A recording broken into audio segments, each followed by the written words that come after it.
오늘 이 본문의 말씀은 예레미야가 아직 시위대 뜰에 갇혀 있을 때라고 시작하면서 이 32장의 말씀과 연결되고 있음을 보여줍니다. 이 오늘 본문의 말씀에서도 이스라엘의 회복이 선포가 됩니다. 또한 여호와 하나님께서는 이 상하고 찢겨진 이스라엘 백성들을 치료하여 낫게 해 주실 것이다, 이렇게 약속을 하고 계십니다. 2절의 말씀입니다. 이를 행하시는 여호와, 그것을 만들며 성취하시는 여호와, 그의 이름을 여호와라 하는 이가 이와 같이 이르시도다.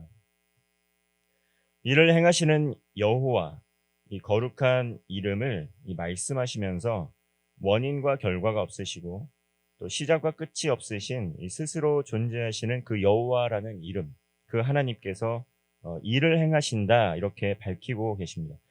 또한 그 행한 일을 성취하시는 분도 여호와이시다, 이렇게 선포하는 것입니다. 그 이름을 여호와라 하는 하나님께서 말씀하신 것이다, 이렇게 오늘 말씀하고 있습니다. 이처럼 우리는 이 하나님께서 어떠한 분이신지 늘 잘 인식하고 살아가야 합니다. 우리 삶에서 일어나는 일들, 우리 인생에서 발생하는 것들, 이 세상은 어떻게 이야기합니까? 자연 발생적인 일이라고, 또 우연의 산물이라고 이렇게 이야기합니다. 행여나 또 예상하지 못했던 좋은 일이 생기면 재수가 좋다라고 이야기를 하거나, 때로는 예상하지 못했던 좋지 못한 일이 일어나게 되면 재수가 없다라고 하면서 확률적으로 그것이 나에게 일어나거나 일어나지 않을 수 있다라고 생각을 한다는 것이죠. 그런데 어떻습니까? 이 세상은 운에 대해서 이렇게 이야기를 하지만 또 기회를 놓치게 되면 영원히 도태될 것 같은 불안과 두려움을 심어주고, 또 불안과 두려움 때문에 우리가 여호와 하나님을 의지하지 못하게 되고 여호와 하나님만을 의지하는 신앙을 갖지 못하게 하는데, 이 하나님께서는 어떻게 말씀을 하십니까? 내가 일을 행하는 여호와라고, 또 그리고 일을 성취하시는 여호와라고 말씀을 하고 계십니다. 이러한 여호와 하나님을 우리가 잘 알지 못하면 우상 숭배의 길로 나아가게 되는 것입니다. 하나님만을 의지하고 살면 손해를 입게 될 것이라는 불안감, 또 하나님만을 믿고 살면 세상에서 도태될 것이라는 불신 때문에 하나님 이외에 다른 신을 만들고 섬기면서 살아갑니다.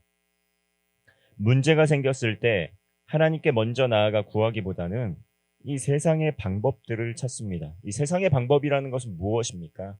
하나님께서 성경에서 또 이야기하지 않은 말씀들, 또 금한 것들을 추구하는 것이 바로 세상의 방법입니다. 문제가 생겼을 때 하나님의 법을 따르기보다는 세상의 법을 따른다는 것이죠. 사실은 하나님의 법이 무엇인지 알지 못해서 그저 세상의 법이 우리의 삶을 다스리는 원칙이라고 믿고 살아가는 무지한 경우도 많이 있습니다. 그러한 우리의 불안과 두려움, 또 공포가 하나님께 믿음으로 반응하지 못하게 합니다. 그러므로 우리는 평상시에 이 말씀과 기도에 힘써야 되는 이유가 무엇입니까?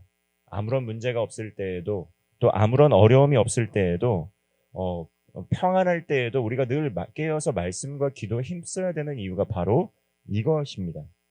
이 말씀과 기도에 힘을 쓰고 경건한 삶을 살면서 늘 깨어 있기 위해서입니다.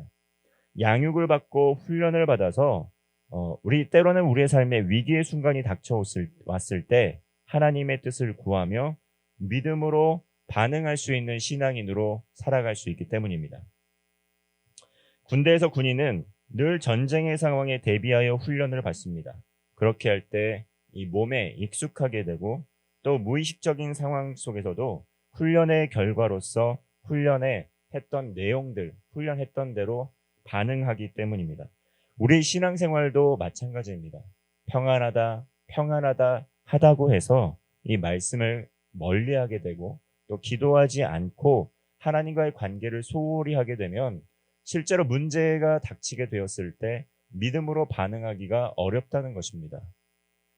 이 전쟁에 임하는 군인도 마찬가지입니다. 평안의 때에 훈련을 게을리하고 또 이 전시 상황에 대비를 하지 않으면 막상 전쟁은 예상하지 못한 때에 일어나는 것 아니겠습니까? 평안하다 평안하다 할 때에 전쟁이 일어나는 것 아니겠습니까? 훈련받지 않은 군인은 전쟁이 일어났을 때 무방비 상태로 죽게 되고 마는 것입니다. 그러나 훈련받은 군인들은 평안한 때에 잘 훈련이 되어 있을 때 위기의 상황에서도 잘 반응하며 전쟁에서 승리할 수 있는 것입니다. 우리의 신앙생활도 마찬가지라는 것입니다. 늘 깨어 말씀을 보고 기도하고 하나님께 구하고 응답받는 삶을 사는 그리스도인, 위기의 순간에도 하나님을 의지하고 붙들 수 있다는 것입니다. 양육받고 훈련받지 않은 상태로 이 무장되지 않은 그리스도인들, 또 날마다 주님의 말씀을 또 가까이 하면서 하나님의 뜻을 구하지 않은 그리스도인들, 이 마귀의 불화살 한 방에 힘을 잃고 주춤거리게 될 수 있다는 것을 우리는 늘 기억해야 합니다. 이 세상은 혈과 육에 관한 눈에 보이는 세계가 전부가 아니라고 성경은 계속해서 증거하고 있습니다. 그러나 이 세상은 어떻습니까? 눈에 보이는 것만이 전부라는 그러한 인식 가운데 눈에 보이는 대상들과 비교하면서 상대적으로 그것보다 뒤처지게 될 때 불안하게 되고 두려워하게 되고 하나님만을 의지하지 못하게 됩니다. 하나님께서는 사람들이 볼 수가 없습니다. 그러나 비록 보이지 않는다고 해서 존재하지 않는 것이 아니라는 것 우리는 알고 있습니다. 보이지 않으시지만 하나님께서는 지금도 늘 동행하시고 또 이 말씀을 통해 우리에게 말을 걸어오시고 또 기도로 간구하게 될 때 그 기도를 들으시고 응답하시는 하나님이심을 다시 한번 말씀하시는 것입니다. 3절 말씀입니다. 우리 함께 3절 말씀 함께 읽겠습니다. 너는 내게 부르짖으라. 내가 내게 응답하겠고 내가 알지 못하는 크고 은밀한 일을 내게 보이리라. 아멘. 하나님께서는 그의 사랑하는 백성들에게 부르짖으라, 기도하라, 나아오라 이렇게 말씀하십니다. 그리할 때 응답하겠다. 또한 알지 못하는 크고 은밀한 일 또한 알려주시겠다. 이렇게 말씀을 하십니다. 하나님께서는 이처럼 계시하시는 하나님이십니다. 알지 못하는 일들을 밝히 알려주시고 또 바른 길로 나아갈 수 있도록 인도하시는 그러한 계시의 하나님, 인도자이신 하나님이십니다. 사랑하는 백성들, 자녀들에게 그 뜻을 밝히 알려주시고 또 뜻을 이루어갈 수 있도록 인도하시는 분이십니다. 비록 이스라엘 백성들이 하나님을 거역하고 심판의 길을 걸어가게 되지만 하나님께서는 그들을 그대로 내버려 두지 않으시고 회복시켜 주실 것임을 다시금 오늘 본문에서 약속하십니다. 구원하여 주실 것입니다. 비록 바벨론의 포로로 끌려가서 온갖 고난과 고초를 당하겠지만 그것으로 끝이 아니라 고쳐주시고 치료하여 주실 것이라고 약속합니다. 고난과 고통의 여정, 고난과 고통으로 끝이 아니라 고난과 고통의 여정을 통과한 이후에 하나님을 경외하는 마음, 하나님을 의지하는 마음을 회복시켜 주셔서 복된 삶으로 인도하여 주실 것이라는 겁니다. 이스라엘 백성들이 우상 숭배를 하게 되어서 그들이 얻게 된 결과는 무엇입니까? 하나님만을 의지하는 인생을 살 땐 불가능도 가능케 되고 또 하나님께서 형통의 복으로 함께하여 주셔서 모든 것들을 풍성하게 넉넉하게 주셨지만 순간순간의 위기가 닥쳐올 때마다 마음의 중심을 지키지 못하고 그때 임기응변식으로 우상 숭배의 길로 나아갔다는 것입니다. 항상 기억해야 될 것은 무엇이냐면 인생에는 봄, 여름, 가을, 겨울의 시기가 있다라는 것을 기억해야 된다는 것입니다. 봄, 여름, 가을의 시기에 하나님께서 함께 하신다고 기쁨으로 살아가다가 잠깐 겨울의 시기를 지난다고 해서 그 겨울의 시기를 하나님과 동행하며 견디지 못하고 다른 길로 빠져나가게 된다고 한다면 그것은 참으로 어리석은 일입니다. 이스라엘 백성들이 그랬다는 것이죠. 늘 광야에서 함께 하셨던 하나님께서 광야에서 또 만나와 메추라기로 또 일을 행하시고 성취하셨던 하나님이 함께 하셨음에도 불구하고 때로는 가나안 땅에서 이 겨울과 같은 위기의 상황을 맞이하게 되었을 때 그리하였을 때 그들은 하나님을 의지하지 못하고 그 땅에 있는 신들을 의지하면서 우상 숭배의 길로 걸어 나아갔다는 것입니다. 물론 이스라엘은 겨울은 없었지만 이스라엘 백성들은 하나님의 임재가 즉각적으로 느껴지지 않을 때 하나님을 떠나갔다는 것이죠. 그러나 늘 삶의 자리 가운데에서 성장만 있을 수는 없습니다. 고난의 때가 있고 아픔의 때도 있지만 기억해야 될 것은 그때에도 하나님께서 늘 동행하고 계셨다라는 것을 잊지 않아야 한다는 것입니다. 그러한 이스라엘 백성들 결국 심판을 받았습니다. 그러한 이스라엘 백성들 그러나 하나님께서 치료하여 낫게 해주실 것이다 약속을 하고 계십니다. 6절 말씀입니다. 그러나 보라 내가 이 성읍을 치료하여 고쳐 낫게 하고 평안과 진실이 풍성함을 그들에게 나타낼 것이며 이스라엘이 비록 멸망의 길을 가게 됐지만 하나님께서 회복시켜 주실 것이다. 치료하여 낫게 해줄 것이다. 이렇게 약속하고 계십니다. 9절 말씀을 보면 이 성읍이 세계 열방 앞에서 나의 기쁜 이름이 될 것이며 찬송과 영광이 될 것이요 그들은 내가 이 백성에게 베푼 모든 복을 들을 것이요 내가 이 성읍에 베푼 모든 복과 모든 평안으로 말미암아 두려워하며 떨리라. 12절 말씀입니다.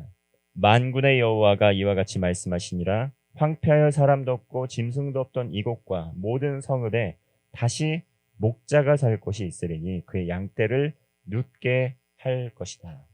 하나님께서 이렇게 온전한 회복을 말씀하여 주십니다. 하나님께서는 낫게 하시고 치료하시는 그러한 하나님이시기도 합니다.